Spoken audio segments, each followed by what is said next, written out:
akhirat Allah Subhanahu wa ta'ala adalah dengan adanya kematian.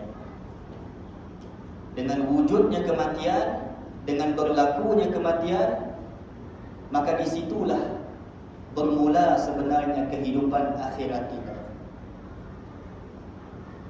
Yang nyata sebenarnya perjalanan di akhirat itu lebih panjang daripada perjalanan kehidupan kita di dunia. Begitulah fasa kehidupan manusia yang pada mulanya kita semua apabila berada di alam roh, maka kita merasakan alam roh itulah yang paling mencabar, yang paling berat, yang paling susah untuk kita jalani. Tetapi setelah di alam roh, kita beranjak ke alam dunia, ternyata dunia itu lebih sakit daripada alam roh.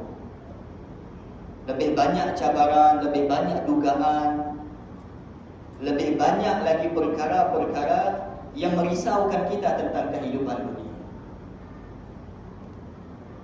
Setelah dunia, kita pula beralih kepada alam barzakh.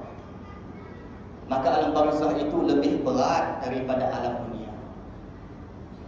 Dan seterusnya kita beralih pula kepada alam akhirat, alam mahsyar. Maka ternyata mahsyar itu lebih berat daripada sebelumnya. Begitulah yang Allah susun sebenarnya perjalanan kehidupan hamba ini. Ternyata semakin kita ke depan, semakin berat tanggungan dan ujian yang datang menimpa kita.